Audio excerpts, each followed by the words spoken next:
Hi everybody, and welcome back to the channel. In today's video, I'm going to teach you one of my favorite ways to preserve beans.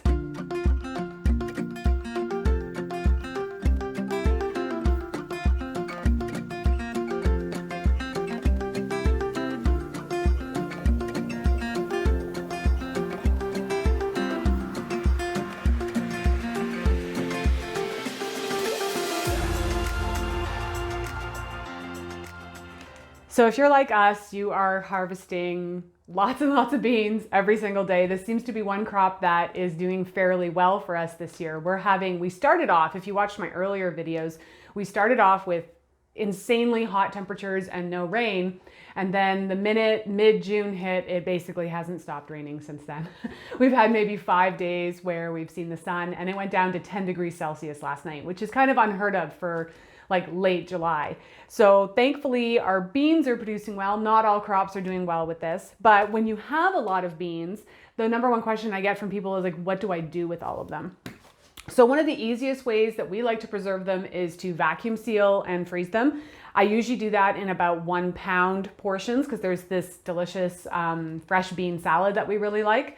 And I also find it's great for things like curries and soups in the winter. So that's one way we like to preserve them. But my absolute favorite way to preserve them is to ferment them and turn them into a delicious, probiotic-rich, crispy pickle in a sense. I have water bath canned them and pickled them before, but the texture with the fermented beans is so much crunchier that we actually really prefer that. I've also pressure canned beans in water before, but I'm not a big fan of the texture. So there's lots of options for beans. Again, I'll list those for you. That would be freezing, fermenting, like I'm going to show you today. You can can them in a vinegar brine and make a dilly bean pickle, or you can can them in water, and for that you would have to use a pressure canner.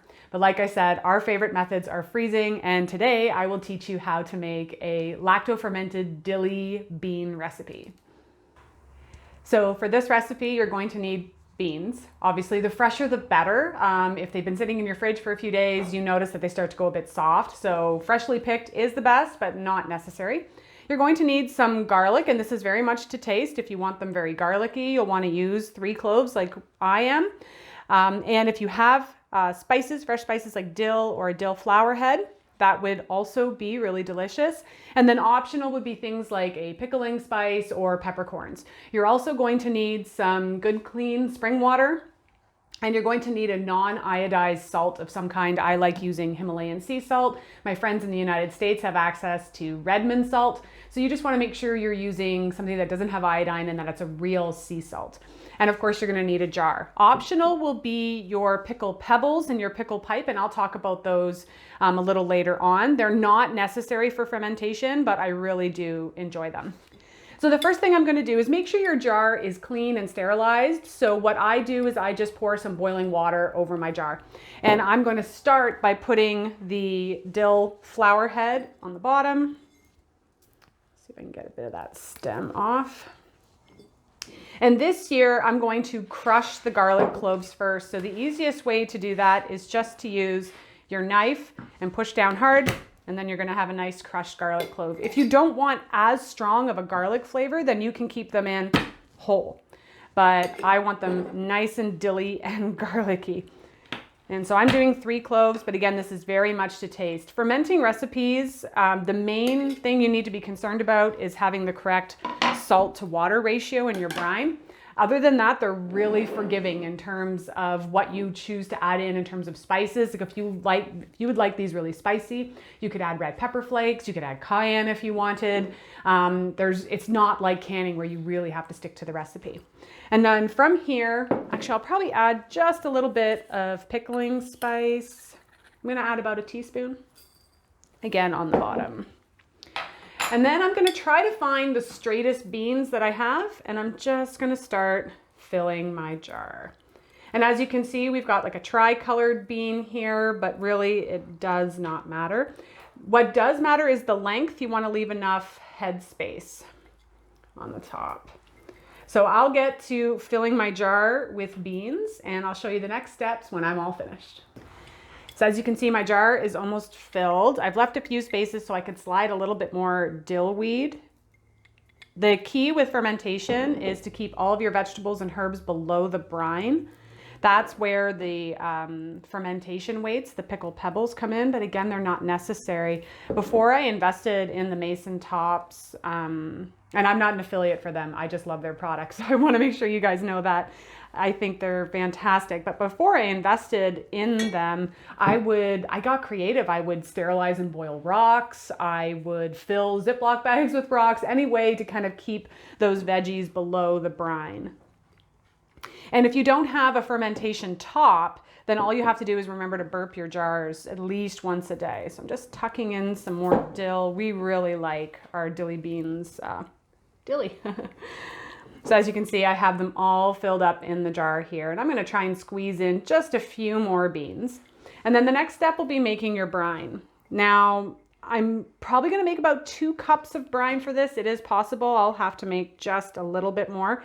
It's always hard to know until, because the veggies take up space.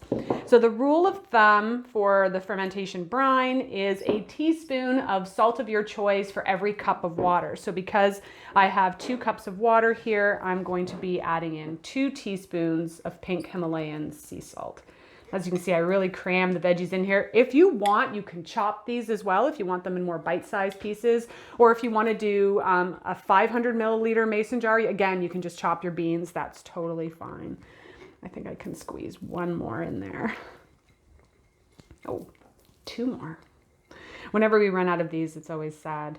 So the only downside with fermentation is, of course, it's going to take up some space in your fridge. This is not shelf stable unless you have a nice cool pantry. They tend to store well around 8 degrees Celsius.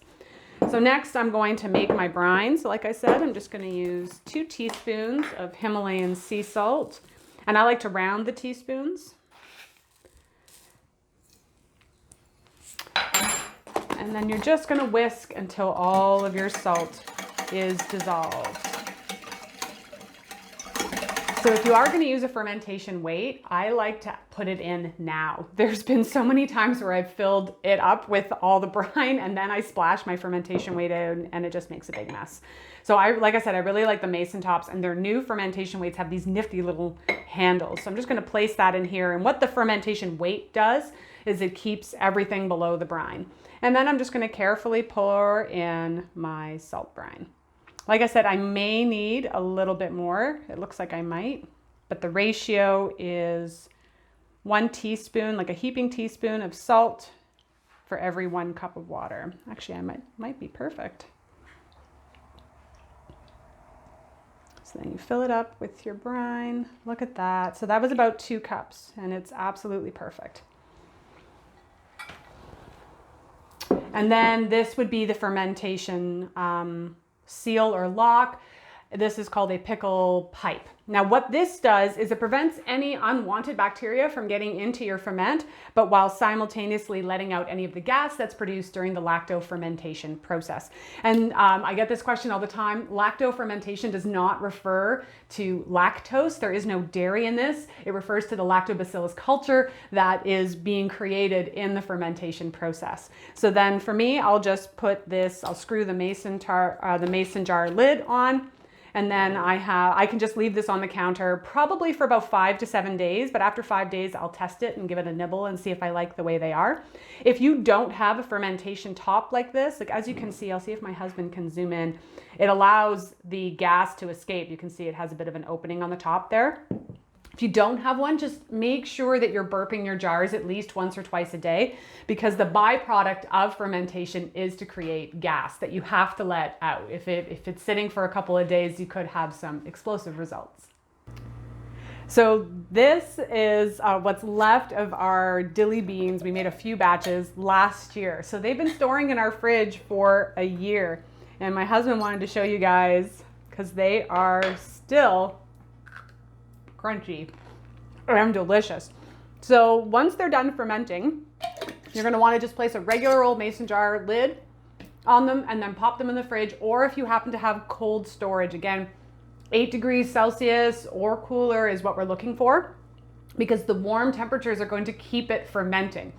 So if you store it at a warm temperature, it's just going to keep fermenting and get fizzier and fizzier. And then eventually I imagine it would start to spoil. Whereas once stored in the fridge as you can see, they store really well. And I used dried dill last year because our dill didn't do as well last year. So you can use dried herbs too if you don't have fresh. So one of the reasons that I really like the fermentation process in terms of preservation is because of the added health benefits. It's fantastic for your gut flora. It helps support digestive enzyme production. It increases the bioavailability of B vitamins. However, fermentation is not for everyone. So if you tend to be very sensitive and have like a high histaminic reaction, test out some ferments first, because there is a little bit of like a histamine type reaction when you eat fermented food. So make sure that it works well for you and that it makes your body feel good. If you start to get bloated or your nose gets congested, then fermentation may not be the best form of preservation for you and your family. I've got lots of fermentation recipes, so I'm going to make sure I will link my fermentation, I think it's up here, thank you, my husband always has to remind me. I'll link my fermentation playlist up here. I have gingery carrots, I've got zucchini relish, I believe I've got a tomato fermentation recipe, so I've got lots, so I'll post that up here. And if you have any questions or comments, ensure that you leave those below.